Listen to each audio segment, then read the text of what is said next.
Agenda ಕಳಪೆ ಕಾಮಗಾರಿ ಮೂಲಕ ಕೋಟಿ ಕೋಟಿ ಲೂಟಿ ಹೊಡಿತಿದ್ದಾರೆ. ಪದೇ ಪದೇ ಲೋಕಾಯುಕ್ತ ರೇಡ್ ಆಗ್ತಾ ಇದ್ರು ಬುದ್ಧಿ ಬಂದಿಲ್ಲ. ಇಂಜಿನಿಯರ್ಗಳಾದ ಅಶೋಕ್ ಮತ್ತು ಅಶೋಕ್ ಭಾಗಿಯಾಗಿದ್ದಾರೆ. ಆಡಿದ್ದೇ ಆಟವಾಗಿದೆ. ಬಿಡಿಎನಲ್ಲಿ ಇಬ್ಬರನ್ನ ಹೇಳೋರಿಲ್ಲ ಕೇಳೋರಿಲ್ಲ ಅನ್ನೋ ಪರಿಸ್ಥಿತಿ ಇದೆ. ಏನೇ ಅಕ್ರಮ ಮಾಡಿದ್ರು ಕೂಡ ಈ ಬಿಡಿಎ ಎಂಜಿನಿಯರ್ಗಳನ್ನ ಯಾರು ಹೇಳೋರಿಲ್ಲ ಕೇಳೋರಿಲ್ಲ. ಪದೇ ಪದೇ ಲೋಕಾಯುಕ್ತ ರೇಡ್ ಆಗ್ತಾ ಇದ್ರು, ಇನ್ನೂ ಬುದ್ಧಿ ಬಂದಿಲ್ಲ. ಕೋಟಿ ಕೋಟಿ ಲೂಟಿ ಹೊಡಿತಾ ಇದ್ದಾರೆ.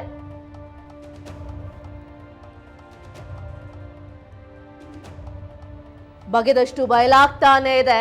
ಬಿಡಿಎ ಇಂಜಿನಿಯರ್ಗಳ ಕರ್ಮಕಾಂಡ. ದುಡ್ಡು ಹೊಡೆಯೋದೇ ಈ ಇಂಜಿನಿಯರ್ಗಳ ಅಜೆಂಡಾ ಆಗಿರುತ್ತೆ. ಕಳಪೆ ಕಾಮಗಾರಿ ಮಾಡೋದು, ಅದಾದ ನಂತರ ಕೋಟಿ ಕೋಟಿ ಲೂಟಿ ಹೊಡೆಯೋದು. ಪದೇ ಪದೇ ಲೋಕಾಯುಕ್ತ ಅಧಿಕಾರಿಗಳು ರೇಡ್ ಮಾಡ್ತಾ ಇದ್ರು ಕೂಡ ಇನ್ನೂ ಬುದ್ಧಿ ಬಂದಿಲ್ಲ. ಇಂಜಿನಿಯರ್ಗಳಾದ ಅಶೋಕ್ ಮತ್ತು ಮತ್ತೊಬ್ಬ ಅಶೋಕ್ ಭಾಗಿಯಾಗಿದ್ದಾರೆ. ಆಡಿದ್ದೇ ಆಟವಾಗಿದೆ ಬಿಡಿಎನಲ್ಲಿ. ಇವರನ್ನ ಹೇಳೋರು ಕೇಳೋರು ಯಾರೂ ಇಲ್ಲ ಬಿಡಿಎನಲ್ಲಿ. ಅಂಥ ಪರಿಸ್ಥಿತಿ ಈಗ ಬಿಡಿಎನಲ್ಲಿ ನಿರ್ಮಾಣ ಆಗಿದೆ. ಈ ಇಬ್ಬರು ಭ್ರಷ್ಟ ಇಂಜಿನಿಯರ್ಗಳನ್ನ ಬಿಡಿಎನಲ್ಲಿ ಯಾರು ಕೂಡ ಹೇಳೋರಿಲ್ಲ ಕೇಳೋರಿಲ್ಲ. ಆಡಿದ್ದೇ ಆಟವಾಗಿದೆ.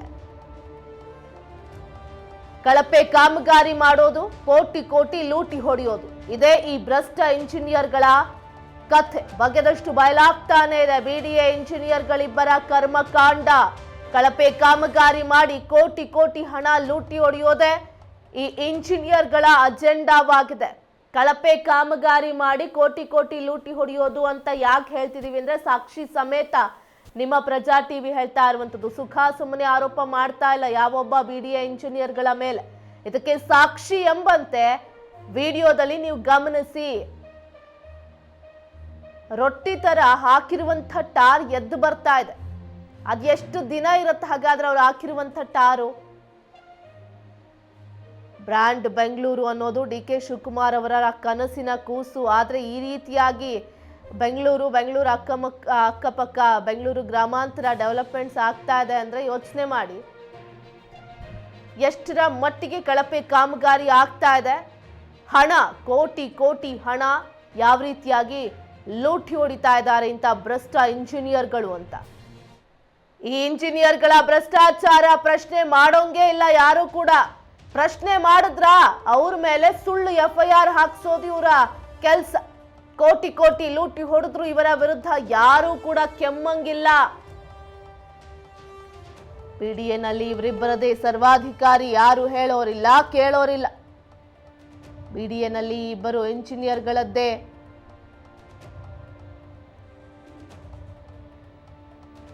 ಆಟವಾಗಿದೆ.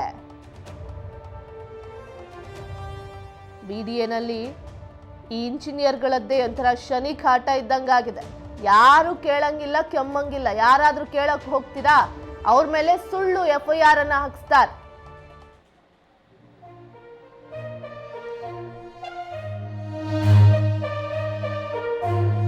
ಏನೇ ಅಕ್ರಮ ಮಾಡಿದ್ರು ಕೂಡ ಈ ಅಶೋಕ್ ಮತ್ತೆ ಅಶೋಕ್ ಇಬ್ರು ಇಂಜಿನಿಯರ್ಸ್, ಇಬ್ರು ಹೆಸರು ಕೂಡ ಅಶೋಕ್. ಈ ಅಶೋಕ್ ಮತ್ತೆ ಇನ್ನೊಬ್ಬ ಅಶೋಕ್ ಇಬ್ರು ಇಂಜಿನಿಯರ್ಗಳು ಏನೇ ಕರ್ಮಕಾಂಡ ಮಾಡಿದ್ರು, ಏನೇ ಅಕ್ರಮ ಮಾಡಿದ್ರು, ಏನೇ ಲೂಟಿ ಮಾಡಿದ್ರು ಯಾರೂ ಪ್ರಶ್ನೆ ಮಾಡುವಂತಿಲ್ಲ. ಪ್ರಶ್ನೆ ಮಾಡ್ತೀರಾ? ಮಾಡ್ದವ್ರ ವಿರುದ್ಧವೇ ಸುಳ್ಳು FIR ಹಾಕ್ಸ್ತಾರೆ. ಲಂಚ ಕೇಳ್ತಾರೆ, ಕೊಡ್ತಿದ್ರೆ ಕೇಸ್ ಹಾಕ್ಸ್ತಾರೆ. CS ಸೈಟ್ ಅಲಾಟ್ಮೆಂಟ್ಗೆ ಲಂಚವನ್ನ ಕೇಳಿದ್ದ ಅಶೋಕ್ ಗುರುಮೂರ್ತಿ ಎಂಬುವವರಿಗೆ CA ಸೈಟ್ ಹಂಚಿಕೆಯಾಗಿತ್ತು. ಈ ಸೈಟ್ ನಿಮಗೆ ಬೇಕು ಅಂದ್ರೆ ಲಂಚ ಕೊಡಿ ಅಂತ ಶ್ರೀ ಸಾಯಿ ಸಂಸ್ಥಾನ ಟ್ರಸ್ಟ್ಗೆ ಹಂಚಿಕೆಯಾಗಿತ್ತು CA ಸೈಟ್. ಕೆಂಪೇಗೌಡ ಲೇಔಟ್ನಲ್ಲಿ ಆ ಸೈಟ್ ನಿಮಗೆ ಬೇಕು ಅಂದ್ರೆ ನಮಗೆ ಲಂಚ ಕೊಡಿ ಅಂತ ಲಂಚಕ್ಕೆ ಡಿಮ್ಯಾಂಡ್ ಇಡ್ತಾನೆ ಇಂಜಿನಿಯರ್ ಅಶೋಕ್. ಶ್ರೀ ಸಾಯಿ ಸಂಸ್ಥಾನ ಟ್ರಸ್ಟ್ನ ಗೌರವಾಧ್ಯಕ್ಷರಾದ ಗುರುಮೂರ್ತಿ ಬಳಿ 50 ಲಕ್ಷ, ಒಂದಲ್ಲ ಎರಡಲ್ಲ 50 ಲಕ್ಷ ಕೊಡಿ ಅಂತ. ಕೆಂಪೇಗೌಡ ಲೇಔಟ್ನಲ್ಲಿ CA ಸೈಟ್ ಹಂಚಿಕೆ ಆಗುತ್ತೆ. ಹಂಚಿಕೆ ಆದ್ಮೇಲೆ ಸೈಟ್ ಕೊಡೋ ಕೆಲಸ ಯಾರ್ದು? ಇಂಜಿನಿಯರ್ಗಳದ್ದು. ಹಂಚಿಕೆ ಆಗಿರೋ ಸೈಟ್ ಅನ್ನ ಒಬ್ರಿಗೆ ಕೊಡಬೇಕು ಅಂದ್ರೆ ಇವ್ರಿಗೂ ಲಕ್ಷ ಲಕ್ಷ ಹಣ ಕೊಡಬೇಕು. ಒಂದಲ್ಲ ಎರಡಲ್ಲ 50 ಲಕ್ಷ ಹಣಕ್ಕೆ ಬೇಡಿಕೆ ಇಡ್ತಾನೆ. ಶ್ರೀ ಸಾಯಿ ಸಂಸ್ಥಾನ ಟ್ರಸ್ಟ್ನ ಗೌರವಾಧ್ಯಕ್ಷರಾದ ಗುರುಮೂರ್ತಿಗಳ ಬಳಿ CA ಸೈಟ್ ಅಲಾಟ್ ಆಗಿರುತ್ತೆ ಇವ್ರಿಗೆ. ಆ ಸೈಟನ್ನು ಕೊಡಬೇಕು ಅಂತ ಅಂದರೆ ಈತ 50 ಲಕ್ಷ ಹಣ ಕೊಡಿ ಅಂತ ಡಿಮ್ಯಾಂಡ್ ಇಡ್ತಾನೆ. ಮಾಡೋದು ಒಂದು ಕಳಪೆ ಕಾಮಗಾರಿ, ಅದಕ್ಕೆ ಕೋಟಿ ಕೋಟಿ ಹಣ ಬಿಲ್ಗಳನ್ನು ಹಾಕೊಂಡು ದುಡ್ಡು ಮಾಡೋದು. ಅದರ ಜೊತೆಗೆ ಇಂಥದ್ದು ಬೇರೆ. CA ಸೈಟ್ ಹಂಚಿಕೆ ಆಗಿದೆ ಅಂದರೆ ನೀನು ಏನಕ್ಕಿರೋದು, ಸಂಬಳ ಏನಕ್ಕೆ ತಗೊಳ್ಳೋದು? ಕೊಟ್ಟಿದ್ದ ಕೆಲಸ ನಿಭಾಯಿಸೋದಕ್ಕಾದ್ರೆ ಮಾಡೋಕ್ಕೂ ಕೂಡ ಇವನಿಗೆ ಲಂಚ ಬೇಕು. ಈ ಅಶೋಕ್ ಜೊತೆಗೆ AEE ಅಶೋಕ್ ಭಾಗಿಯಾಗಿದ್ದಾರೆ ಲಂಚಕ್ಕೆ. ಡಿಮಾಂಡ್ ಇಡ್ತಾರೆ 50 ಲಕ್ಷ. ಇಂಜಿನಿಯರ್ಗಳ ಲಂಚದ ಬೇಡಿಕೆಗೆ ಗುರುಮೂರ್ತಿ ನಕಾರ. ಆದರೆ ಲಂಚ ಕೇಳಿದ ಇಂಜಿನಿಯರ್ ವಿರುದ್ಧ ದೂರು ದಾಖಲಾಗುತ್ತೆ. ಇದನ್ನೇ ನಾವು ಹೇಳೋದಕ್ಕೆ ಹೊರಟಿದ್ದು. ಯಾರಾದರೂ ಪ್ರಶ್ನೆ ಮಾಡ್ತೀರಾ ಅವರು ಮಾಡ್ತಾ ಇರುವಂತಹ ಅಕ್ರಮವನ್ನ? ನಿಮ್ಮ ಮೇಲೆ ಸುಳ್ಳು ಸುದ್ದಿ ಹಾಕಿಸ್ತಾರೆ. ಈ ಅಶೋಕ್ ಮತ್ತು AEE ಅಶೋಕ್ ಭಾಗಿಯಾಗಿದ್ದಾರೆ ಲಂಚ ಕೇಳೋದ್ರಲ್ಲಿ. ಏನಾದರೂ ಇದನ್ನ ನಾವು ಒಂದು ಅಪೋಸ್ ಮಾಡ್ತೀವಿ ಅಂದ್ರೆ ಅವರ ವಿರುದ್ಧವೇ ಪ್ರಕರಣ ದಾಖಲಿಸ್ತಾರೆ. ಲಂಚ ಕೇಳಿದ ಇಂಜಿನಿಯರ್ ವಿರುದ್ಧ ದೂರು ದಾಖಲಾಯಿತು. ಲೋಕಾಯುಕ್ತದಲ್ಲಿ ದೂರು ದಾಖಲಿಸಿದ್ರು ಗುರುಮೂರ್ತಿ ಅವರು. ಗುರುಮೂರ್ತಿಗಳ ಬಳಿ ಒಂದಲ್ಲ ಎರಡಲ್ಲ 50 ಲಕ್ಷಕ್ಕೆ ಡಿಮಾಂಡ್ ಇಡ್ತಾರೆ ಲಂಚದ ರೂಪದಲ್ಲಿ. ಅಪೋಸ್ ಮಾಡ್ತಾರ, ಅವರ ವಿರುದ್ಧ ಸುಳ್ಳು ಕೇಸ್ ದಾಖಲಿಸ್ತಾರೆ. ಅದೇ ಕೂಡ ಗುರುಮೂರ್ತಿಗಳ ವಿಚಾರದಲ್ಲೂ ಕೂಡ ಆಗತ್ತೆ. ಲಂಚ ಕೇಳಿದ ಇಂಜಿನಿಯರ್ ವಿರುದ್ಧ ದೂರು ದಾಖಲಿಸ್ತಾರೆ ಗುರುಮೂರ್ತಿ ಅವರು. ಲೋಕಾಯುಕ್ತದಲ್ಲಿ ದೂರು ದಾಖಲಾಗುತ್ತೆ. ಕೊಟ್ಟ ದೂರು ಗುರುಮೂರ್ತಿ ಅವರು. ಅವರ ವಿರುದ್ಧವೇ ಇಂಜಿನಿಯರ್ಸ್ಗಳು ಗರಂ ಆಗ್ತಾರೆ. ಗರಂ ಆದ್ರೆ ಏನ್ ಮಾಡ್ತಾರೆ? ಇವರ ಅಕ್ರಮ ಯಾರು ಪ್ರಶ್ನೆ ಮಾಡುವಂತಿಲ್ಲ. ಕೇಳ್ದಷ್ಟು ಲಂಚ ಕೊಡಬೇಕು ಅಥವಾ ಅವ್ರು ಮಾಡಿರುವಂತ ಕಳಪೆ ಕಾಮಗಾರಿಗಳನ್ನ ನೋಡ್ಕೊಂಡು ಸುಮ್ಮನೆ ಇರಬೇಕು. ಅವ್ರು ಎಷ್ಟಾದ್ರೂ ದುಡ್ಡುಗಳು ಮಾಡ್ಕೊಳ್ಳಿ. ರೊಟ್ಟಿ ತರ ಎದ್ದು ಬರ್ತಿದೆ ಟಾರು. ಎಷ್ಟು ದಿನ ಇರುತ್ತೆ ಅವ್ರು ಹಾಕ್ಸಿರುವಂತದ್ದು ಕಳಪೆ ಕಾಮಗಾರಿ? ಪ್ರಕರಣಕ್ಕೆ ತಾರ್ಕಿಕ ಅಂತ್ಯ ಸಿಗೋವರೆಗೂ ಕೂಡ ನಿಮ್ಮ ಪ್ರಜಾ ಟಿವಿ ವಿರಮಿಸೋದಿಲ್ಲ. ಇಡಿ ತನಿಖೆಯಾದ್ರೆ ಭ್ರಷ್ಟ ಲಂಚಬಾಕರ ಲಾಕ್ ಆಗೋದು ಗ್ಯಾರಂಟಿ. ನೊಂದವರಿಗೆ ನ್ಯಾಯ ಸಿಗೋವರೆಗೂ ಕೂಡ ನಿಮ್ಮ ಪ್ರಜಾ ಟಿವಿಯ ಹೋರಾಟ ನಿಲ್ಲಲ್ಲ. ಪ್ರಕರಣದಲ್ಲಿ ಈಗಾಗಲೇ ದಾಖಲಾಗಿದೆ FIR. 300 ಕೋಟಿ ಯೋಜನೆ ಅವ್ಯವಹಾರ ಆಗಿದೆ. ಒಂದಲ್ಲ ಎರಡಲ್ಲ. ಸರ್ಕಾರದ ಬೊಕ್ಕಸದಲ್ಲಿ ಹಣ ಇಲ್ಲ. BDAದಲ್ಲಿಲ್ಲ, BBMPಯಲ್ಲಿಲ್ಲ, BWSSB ನಲ್ಲಿ ದುಡ್ಡಿಲ್ಲ. ವಿರೋಧ ಪಕ್ಷಗಳು ಆರೋಪಿಸ್ತಾ ಇದೆ. ಆದ್ರೆ ಕೋಟಿ ಕೋಟಿ ಹಣ ಮಾತ್ರ ಈ BDA ಅಧಿಕಾರಿಗಳ ಬಳಿ ಲಂಚವಾಗಿರುತ್ತೆ. ಒಂದಲ್ಲ ಎರಡಲ್ಲ 300 ಕೋಟಿ. ಅವ್ಯವಹಾರದಲ್ಲಿ ಅಧಿಕಾರಿಗಳ ಮುಖವಾಡ ಕಳಚಿ ಬಿಡುತ್ತೆ ನಿಮ್ಮ ಪ್ರಜಾ ಟಿವಿ.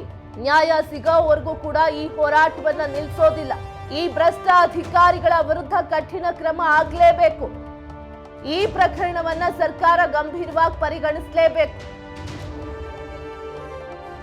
ದಿನದಿಂದ ದಿನಕ್ಕೆ ಎಲ್ಲದರ ಬೆಲೆ ಏರಿಕೆ ಆಗ್ತಾ ಇದೆ. ಟ್ಯಾಕ್ಸ್ ಜಾಸ್ತಿ ಆಗ್ತಾ ಇದೆ.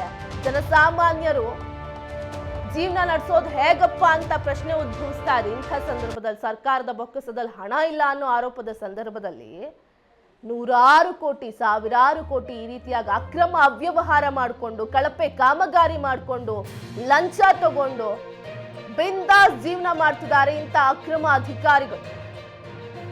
ಅಕ್ರಮ ಆಗ್ತಾ ಇದ್ರು ನೋಡ್ಕೊಂಡು ಸುಮ್ಮನೆ ಇರಬೇಕು. ಕೇಳೋದಕ್ಕೆ ಹೋದ್ರ, ಪ್ರಶ್ನೆ ಮಾಡೋದಕ್ಕೆ ಹೋದ್ರ ಅಂಥವರ ವಿರುದ್ಧ ಸುಳ್ಳು ಪ್ರಕರಣ ದಾಖಲಿಸ್ತಾರೆ. ಅದೇ ವಿಚಾರ ಗುರುಮೂರ್ತಿ ಅವರ ವಿಚಾರದಲ್ಲೂ ಕೂಡ ಆಗತ್ತೆ. ಸಾಕ್ಷಿಗೆ ಇವರು ಎಂಥ ಕಳಪೆ ಕಾಮಗಾರಿಗಳ ಇಂಜಿನಿಯರ್ಸ್ಗಳು ಅಂತ ಅಂದ್ರೆ ನೋಡಿ, ಕಡಿಮೆ ಬಜೆಟ್ನಲ್ಲಿ ಸುಮಾರು ವರ್ಷಗಳ ಕಾಲ ಬಾಳ್ಕೆ ಬರುವಂಥ ಕಾಮಗಾರಿಗಳನ್ನ ಏನು ಮಾಡಬೇಕು ಅನ್ನೋದಕ್ಕೆ BDA ಇಂಜಿನಿಯರ್ಸ್ಗಳನ್ನ ಇಟ್ಕೊಂಡಿದೆ. ಆದ್ರೆ ಇವರ ಪ್ರಕಾರ ಇವರು ಯಾಕೆ ಇಂಜಿನಿಯರ್ಸ್ಗಳು ಅಂತ ಅಂದ್ರೆ, ಎಷ್ಟು ಕಳಪೆ ಮಾಡಬೇಕು ಅಷ್ಟು ಕಳಪೆ ಮಾಡೋದು, ಅಷ್ಟು ಹಣವನ್ನ ಸೇವ್ ಮಾಡ್ಕೊಳ್ಳೋದು, ಅಷ್ಟು ಅಕ್ರಮ ಮಾಡೋದು, ಕೋಟಿ ಕೋಟಿ ಹಣವನ್ನ ಒಡೆಯೋದು. ಇದು BDA ಇಂಜಿನಿಯರ್ಸ್ಗಳ ಕೆಲಸ ಅಂತ ಇಂಥ ಭ್ರಷ್ಟ ಅಧಿಕಾರಿಗಳು ಅಂದ್ಕೊಂಡಿರುವಂಥದ್ದು. ಇಂಜಿನಿಯರ್ಸ್ಗಳು ಆ ಅಕ್ರಮ ಮಾಡ್ತಾರಾ? ಯಾರಾದ್ರೂ ಪ್ರಶ್ನೆ ಮಾಡ್ಲಿ? ಪ್ರಶ್ನೆ ಮಾಡಿದವರ ವಿರುದ್ಧವೇ ಸುಳ್ಳು ದಾಖಲಾತಿಗಳನ್ನ ಸೃಷ್ಟಿ ಮಾಡಿ FIR ಕೂಡ ಹಾಕಿಸ್ತಾರೆ. ಇನ್ಫ್ಲೂಯೆನ್ಸ್ ಇದೆ, ಹಣ ಇದೆ, ಲಕ್ಷ ಲಕ್ಷ ಕೋಟಿ ಹಣ ಇದೆ ಅವ್ರ ಹತ್ರ. 300 ಕೋಟಿ ಯೋಜನೆಯ ಅವ್ಯವಹಾರ ಪ್ರಕರಣ ದಾಖಲಾಗಿದೆ, FIR ಆಗಿದೆ. ಯಾವುದಕ್ಕೂ ಕೂಡ ಕ್ರಮ ಆಗ್ತಾ ಇಲ್ಲ. ಈ ಪ್ರಕರಣಕ್ಕೆ ತಾರ್ಕಿಕ ಅಂತ್ಯ ಸಿಗಲೇಬೇಕು. ಅಲ್ಲಿವರೆಗೂ ಕೂಡ ನಿಮ್ಮ ಪ್ರಜಾ ಟಿವಿ ವಿರಮಿಸೋದಿಲ್ಲ. ನೊಂದವರಿಗೆ ನ್ಯಾಯ ಸಿಗಲೇಬೇಕು. ಕೇವಲ ಗುರುಮೂರ್ತಿ ಅವರು ಅಷ್ಟೇ ಅಲ್ಲ, ಇಂಥ ಅಕ್ರಮ ಅಧಿಕಾರಿಗಳ ಅಥವಾ ಇಂಥ ಅವ್ಯವಹಾರ ನಡೆಸುವಂತ ಭ್ರಷ್ಟ ಎಂಜಿನಿಯರ್ಸ್ಗಳ ಬಳಿ ಕೇವಲ ಗುರುಮೂರ್ತಿ ಅವ್ರಿಗಲ್ಲ, ಇನ್ನೂ ಹಲವು ಜನ ಲಂಚ ಕೊಟ್ಟು ಹಣ ಕಳ್ಕೊಂಡಿದ್ದಾರೆ. ಅಕ್ರಮವನ್ನ ಪ್ರಶ್ನೆ ಮಾಡೋದಕ್ಕೆ ಹೋದಂಥವ್ರಿಗೆ ಸುಳ್ಳು ಪ್ರಕರಣಗಳನ್ನು ದಾಖಲಿಸಿದ್ದಾರೆ. ಇಂಥ ಭ್ರಷ್ಟ ಅಧಿಕಾರಿಗಳು ಅದು ಹೇಗೆ ಎಕ್ಸ್ಪೆಕ್ಟ್ ಮಾಡ್ತಾರೆ, ಯಾರೂ ಕೂಡ ನಮ್ಮನ್ನು ಪ್ರಶ್ನೆ ಮಾಡುವಂತಿಲ್ಲ ಅಂತ. ಒಂದಲ್ಲ ಎರಡಲ್ಲ 300 ಕೋಟಿ ಯೋಜನೆಯ ಅವ್ಯವಹಾರ ನಡೆದಿದೆ ಬಿಡಿಎನಲ್ಲಿ. ಅವ್ಯವಹಾರದಲ್ಲಿ ಅಧಿಕಾರಿಗಳ ಮುಖವಾಡವನ್ನ ಪ್ರಜಾ ಟಿವಿ ಕಳಚಿದೆ. ಸಾಕ್ಷಿ ಸಮೇತ ಸುಮ್ಮನೆ ಸುದ್ದಿ ಬಿತ್ತರಿಸ್ತಾ ಇಲ್ಲ ನಿಮ್ಮ ಪ್ರಜಾ ಟಿವಿ. ದುಡ್ಡು ಹೊಡೆಯೋದು ಹೇಗೆ, ದುಡ್ಡು ಹೇಗೆ ಹೊಡಿತಾರೆ ಇಂಥವ್ರು, ಪ್ರಶ್ನೆ ಮಾಡೋದಕ್ಕೆ ಅಂತ ಹೋದಂಥವರ ಸ್ಥಿತಿ ಏನಾಗುತ್ತೆ, ಇದೆಲ್ಲದನ್ನು ಸಾಕ್ಷಿ ಸಮೇತ ಹೇಳ್ತಾ ಇರುವಂಥದ್ದು. ಸುದ್ದಿ ಬಿತ್ತರಿಸ್ತಾ ಇಲ್ಲ. ಏನೆಲ್ಲ ಅಕ್ರಮ ಆಗಿದೆ, ಕಳಪೆ ಕಾಮಗಾರಿ ಎಷ್ಟರ ಮಟ್ಟಿಗೆ ನಡೆದಿದೆ, ಸಾಕ್ಷಿ ವಿಡಿಯೋ ಟಿವಿ ಸ್ಕ್ರೀನ್ ಮೇಲೆ ನೋಡ್ತಾ ಇದ್ದೀರಾ ನೀವು. ಇಂಜಿನಿಯರ್ ಫೋಟೋ ನೋಡ್ತಾ ಇದ್ದೀರಾ. ಇಂಥವರು ಬಿಡಿಎ ಇಂಜಿನಿಯರ್ಸ್ಗಳಾಗಿ ಲಂಚ ಪಡ್ಕೊಂಡು ಬೇಕಾಬಿಟ್ಟಿ ಕಾಮಗಾರಿಗಳನ್ನು ಮಾಡಿಕೊಂಡು ಸರ್ಕಾರದ ಹಣವನ್ನು ವ್ಯರ್ಥ ಮಾಡಿಕೊಂಡು, ಹಣ ಇಲ್ಲ ಬೊಕ್ಕಸದಲ್ಲಿ ಅಂತ ಸರ್ಕಾರ ಹೇಳುತ್ತೆ, ಅದಕ್ಕೆ ಏನೇನೋ ಸರ್ಕಸ್ ಮಾಡ್ತಾ ಇದೆ, ಕೊಟ್ಟಿರೋ ಗ್ಯಾರಂಟಿಗಳನ್ನು ಅನುಷ್ಠಾನ ಮಾಡಬೇಕು ಅಂತ. ಆದರೆ ಸರ್ಕಾರದ ಹಣವನ್ನು ಈ ರೀತಿಯಾಗಿ ಪೋಲ್ ಮಾಡ್ತಿದ್ದಾರೆ ಇಂಥ ಅಧಿಕಾರಿಗಳು, ಇಂಥ ಭ್ರಷ್ಟ ಅಧಿಕಾರಿಗಳು. ದುಡ್ಡು ಹೊಡೆಯೋದೇ ಈ ಒಂದು ಇಂಜಿನಿಯರ್ಸ್ಗಳ ಕೆಲಸ. ಅವ್ರು ಅಂದ್ಕೊಂಡಿದ್ದಾರೆ ನಾವು ಬಿಡಿಎ ಇಂಜಿನಿಯರ್ಸ್ಗಳಾಗಿರೋದೇ ನಾವು ಭ್ರಷ್ಟತೆಯನ್ನ ಮಾಡಿ ಭ್ರಷ್ಟವಾಗಿ ಅಥವಾ ಲಂಚದ ರೂಪದಲ್ಲಿ ದುಡ್ಡು ಮಾಡ್ಕೊಳ್ಳೋಕೆ ನಾವು ಇಂಜಿನಿಯರ್ಸ್ಗಳಾಗಿರೋದು ಬಿಡಿಎನಲ್ಲಿ ಅನ್ಕೊಂಡಿದ್ದಾರೆ. ಎಕ್ಸಿಕ್ಯೂಟಿವ್ ಇಂಜಿನಿಯರ್ ಅಶೋಕ್ ಸಿಎನ್ ಮತ್ತೆ AEE ಇಂಜಿನಿಯರ್ ಅಶೋಕ್, ಇವರಿಬ್ರು ಕೂಡ ನಡೆಸ್ತಾ ಇರೋದೇ ಅಕ್ರಮ. ಬಿಡಿಎನಲ್ಲಿ ಇವರಿಬ್ಬರದೇ ಸರ್ವಾಧಿಕಾರಿಯಾಗಿದೆ. ಹೇಳೋರಿಲ್ಲ ಕೇಳೋರಿಲ್ಲ, ಏನು ಮಾಡಿದ್ರು ಇವ್ರದೇ ಎಲ್ಲ. ಪ್ರಶ್ನೆ ಮಾಡಂಗಿಲ್ಲ, ಪ್ರಶ್ನೆ ಮಾಡಿದ್ರೆ ಕೇಸ್ ಬೀಳುತ್ತೆ ನಿಮ್ಮ ಮೇಲೆ, ಅದು ಕೂಡ ಇಲ್ಲ ಸಲ್ಲದ ಕೇಸ್ಗಳು. ಪದೇ ಪದೇ ಲೋಕಾಯುಕ್ತ ರೇಡ್ ಆಗ್ತಾ ಇದೆ, ಆದ್ರೂ ಕೂಡ ಇಂಥವ್ರಿಗೆ ಇನ್ನೂ ಕೂಡ ಬುದ್ಧಿ ಬಂದಿಲ್ಲ. ಪ್ರಶ್ನೆ ಮಾಡೋ ಹಾಗಿಲ್ಲ. ಒಂದಲ್ಲ ಎರಡಲ್ಲ 300 ಕೋಟಿ ಯೋಜನೆ ಅವ್ಯವಹಾರ ಆಗಿದೆ. ಪ್ರಶ್ನೆ ಮಾಡ್ತೀರಾ? ನಿಮ್ಮ ಮೇಲೆ ಅಕ್ರಮವಾಗಿ ಇಲ್ಲ ಸಲ್ಲದ ಆರೋಪಗಳನ್ನ ಮಾಡ್ತಾ, ಇಲ್ಲ ಸಲ್ಲದ ಸಾಕ್ಷಿಗಳನ್ನ ಕ್ರಿಯೇಟ್ ಮಾಡ್ತಾ ನಿಮ್ಮ ಮೇಲೆಯೇ ಪ್ರಕರಣ ದಾಖಲಿಸ್ತಾರೆ. FIR ಆಗುತ್ತೆ. FIR ಆದ್ಮೇಲೆ ನಿಮ್ಮ ಮೇಲೆ ಕ್ರಮ ಆಗುತ್ತೆ. ಆದ್ರೆ ಈ ಹಿಂದೆ FIR ಆಗಿರುವಂತ ಈ ಎಕ್ಸಿಕ್ಯೂಟಿವ್ ಇಂಜಿನಿಯರ್ ಅಶೋಕ್ ಸಿಎನ್ ಮತ್ತೆ AEE ಅಶೋಕ್ ಮೇಲೆ ಯಾವುದೇ ಕ್ರಮ ಆಗಲ್ಲ. ಇಂಥ ವ್ಯವಸ್ಥೆಯಲ್ಲಿ ನಾವಿದ್ದೀವಿ. ಅವ್ಯವಹಾರದಲ್ಲಿ ಅಧಿಕಾರಿಗಳ ಮುಖವಾಡ ಕಳಚಿ ಬಿಡ್ತಾ ಇರುವಂಥದ್ದು ನಿಮ್ಮ ಪ್ರಜಾ ಟಿವಿ. ನ್ಯಾಯ ಸಿಗಲೇಬೇಕು, ಅಂತಿಮ ತಾರ್ಕಿಕ ಅಂತ್ಯ ಸಿಗಲೇಬೇಕು ಈ ಒಂದು ಪ್ರಕರಣಕ್ಕೆ. ಹೀಗೆ ಬಿಡ್ತಾ ಹೋದ್ರೆ ಇದೇ ರೀತಿಯಾಗಿ ಅಕ್ರಮಗಳು ನಡೀತಾ ಇರುತ್ತೆ. ಯಾಕೆ ಬೆಂಗಳೂರಿನಲ್ಲಿ ಕಳಪೆ ಕಾಮಗಾರಿಯಾಗಿ ರಸ್ತೆ ಗುಂಡಿಗೆ ಬಿದ್ದು ಮಳೆಗಾಲದ ಸಂದರ್ಭದಲ್ಲಿ ಎಷ್ಟು ಜನ ಸತ್ತಿಲ್ಲ ರೀ. ನೋಡದೆ ಗುಂಡಿಯಲ್ಲಿ ಹೋಗಿ ಕೆಳಗಡೆ ಬಿದ್ದು ಹಿಂದೆಯಿಂದ ಲಾರಿನೋ, ಕಸದ ಲಾರಿನೋ ಅಥವಾ BMTC ಬಸ್ಸೋ, ಕಾರ್ಗಳು ಬಂದು ಹರಿದು ಸತ್ತಿರುವಂತಹ ಉದಾಹರಣೆಗಳು ಎಷ್ಟಿವೆ. ಅದೇ ಸಾವು ನೋವು ಸುದ್ದಿ ಬಂದಾಗಲೂ ಕೂಡ ಬಿತ್ತರಿಸಿದೀವಿ ನಾವು. ಸರ್ಕಾರ ಇಷ್ಟು ಪರಿಹಾರ ಕೊಡ್ತೀವಿ, ನಾವು ಇಷ್ಟು ಲಕ್ಷ ಕೊಡ್ತೀವಿ, ನೀವು ಪರಿಹಾರ ಕೊಡ್ತೀರಾ, ಸರ್ಕಾರದ ಬೊಕ್ಕಸದಲ್ಲಿರೋ ಹಣ ಖಾಲಿ ಆಗುತ್ತೆ ಹೊರತು ಇಂಥವ್ರು ಮಾಡ್ಕೊಂಡಿರುವ ಅಕ್ರಮ ಹಣ ಖಾಲಿ ಆಗಲ್ಲ, ಜಾಸ್ತಿ ಆಗ್ತಾನೆ ಹೋಗುತ್ತೆ ದಿನದಿಂದ ದಿನಕ್ಕೆ. ಇವತ್ತು 300 ಕೋಟಿ, ನಾಳೆ 400 ಕೋಟಿ, ನಾಳೆ 1000 ಕೋಟಿ. ಇಂಥವ್ರ ಬೊಕ್ಕಸದಲ್ಲಿ ಹಣ ತುಂಬುತ್ತೆ, ಸರ್ಕಾರದ ಬೊಕ್ಕಸ ಖಾಲಿ ಆಗತ್ತೆ.